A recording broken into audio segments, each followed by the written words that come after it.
Bueno, mis amigos, ¿cómo estamos? ¿Cómo anda la hinchada? ¿Bien? Espero que sí. Vamos a ver la parte número 8 de osteología del miembro inferior, lo que hace al hueso peroné. Es un hueso que no nos gusta a nadie, es medio complicado para poder describirlo en la práctica con el hueso en la mano, pero si uno conoce la teoría, ahí el problema, no se sientan a leerlo, por eso no lo entienden, van a ver que es muy sencillo, es un hueso pero muy fácil, no es difícil. Decimos que es un hueso largo que forma junto con la tibia el esqueleto de la pierna. Es un hueso finito y largo, extremadamente frágil, que siempre que hay una fractura de tibia, concomitantemente hay una fractura de peroné. ¿Por qué? Porque es muy finito y por sí solo no puede aguantar el peso del cuerpo. La tibia sí lo puede hacer, es decir, un golpe en la cara externa de la pierna puede fracturar el peroné y la tibia puede no lastimarse, no lesionarse. Pero siempre que hay una fractura de tibia, lamentablemente hay también una fractura de peroné. Bien, está ubicado entonces por fuera de la tibia, esto es derecho, siempre todo es derecho, esto es interno, esto es externo. Si lo cortamos por la mitad y lo miramos desde arriba, esto es anterior, esto es posterior, esto es interno y esto es externo. Vamos a ver que el peroné está ubicado por detrás y por fuera de la tibia, y que tiene forma de un prisma de base triangular. Tiene tres caras, que son una cara interna, una cara posterior y una cara externa. Acá les hago un cuadrito donde marcamos las tres caras: la cara interna, la cara posterior y la cara externa. En la cara interna tenemos una cresta vertical en la cual se inserta la membrana interósea y va desde ahí hasta el borde posterior externo de la tibia. La cresta esta vertical divide la cara interna en una parte anterior y una parte posterior. Y acá lo tenemos. ¿Qué músculos se insertan en el cuerpo del peroné? Los músculos de la pierna. Entonces, ¿cuáles eran? Por delante teníamos tibia gorda come peras, de adentro hacia afuera. Tibial anterior, extensor propio del dedo grueso o del primer dedo, extensor común de los dedos y peroneo anterior. Habíamos dicho que los de los extremos, el tibial anterior y el peroneo anterior, se insertan solamente en el hueso de ese lado. El tibial anterior en la tibia, cara anterior interna, el peroneo anterior en la cara interna del peroné por delante de la membrana interósea.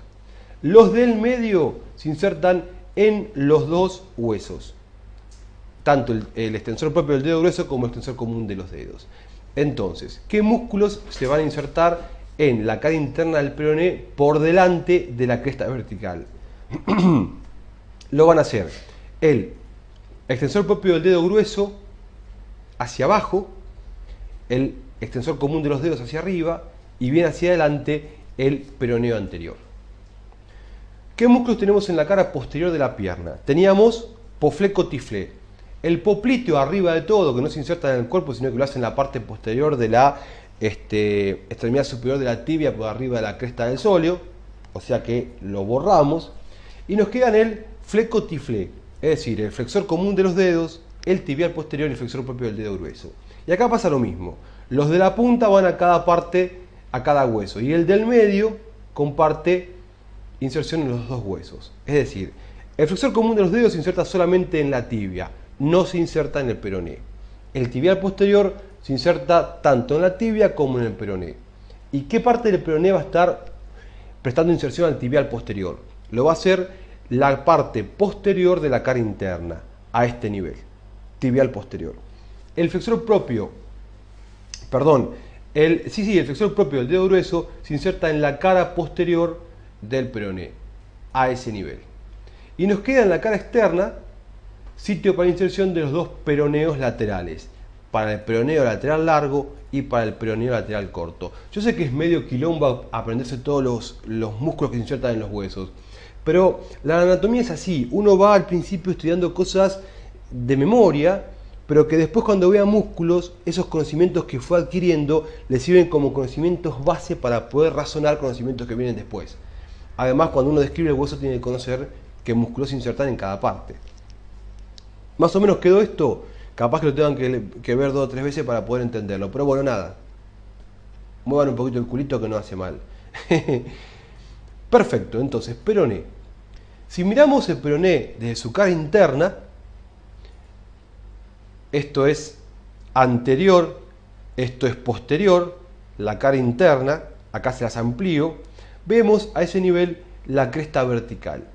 Habíamos dicho que hacia adelante se insertaban arriba el flexor común de los dedos, abajo el flexor propio del dedo grueso y por delante el peroneo anterior. Y por detrás se insertaba el tibial posterior. Estos son los 4 músculos que se insertan en la cara interna del peroné. Cara externa. Acá vemos el peroné visto desde afuera. Esto es anterior, esto es posterior, superior e inferior. La cara externa del peroné va a prestar inserción, como dijimos, a los 2 peroneos laterales. Hacia arriba el peroneo lateral largo y hacia abajo el peroneo lateral corto. Y la cara posterior no merece ni, es muy poco marcada, no nos importa muchísimo. Esto que se ve acá es la extremidad superior, que tiene forma de pirámide de base cuadrangular, de vértice trunco que mira hacia abajo, y que en su parte superior tiene una espícula que es la apófisis estiloides, importante, se pregunta siempre, apófisis estiloides. En la cabeza del peroné se van a insertar 3 músculos, que son, en la cara externa del peroneo lateral largo, en la cara posterior el sóleo y en la apófisis estiloides el bíceps. Importante, acuérdense, no es acuérdense, es acuérdense. Vamos a hablar bien, porque si no, tras que escriben mal, si les hablo mal, peor. Entonces, ¿qué músculo se inserta en la apófisis estiloides de la cabeza del peroné? Se inserta el bíceps crural. ¿Cómo nos damos cuenta? Esto es importante porque nunca sabemos para qué lado va el peroné, cabeza para arriba, cabeza para abajo. ¿Cómo nos damos cuenta cuál es la cabeza, cuál es la extremidad superior y cuál es la extremidad inferior? Las dos tienen forma de triángulos con el vértice truncado, pero la superior, el vértice mira hacia abajo y se continúa con el cuerpo del hueso y tiene el apéndice o apófisis estiloides. En la inferior, el vértice queda libre, como si fuese una flecha, y la base hace cuerpo con el hueso. Además, la extremidad inferior es más achatada lateralmente, es más aplaudida, más achatada lateralmente, por lo que se marca bien una cara interna y una cara externa, y se denomina maleolo peroneo. Acá la vemos. Esta es la vista externa, esto es anterior y esto es posterior, no presenta muchas particularidades, es convexa, ligeramente rugosa y salvo inserciones ligamentarias no inserta nada. Y si le damos vuelta, ahora esto es anterior, esto es posterior, esta es la vista interna de la extremidad inferior, vemos que en su mitad posterior presenta una depresión digital que se denomina fosita digital o fosa del ligamento peroneo astragalino posterior. Acuérdense que la fosa está siempre en el maleolo, está siempre en la extremidad inferior, o sea que va para abajo, mira para adentro y está ubicada en la mitad posterior de esta cara. Solo con la fosa tenemos los 3 parámetros para decir si el hueso es derecho o es izquierdo. ¿Sí?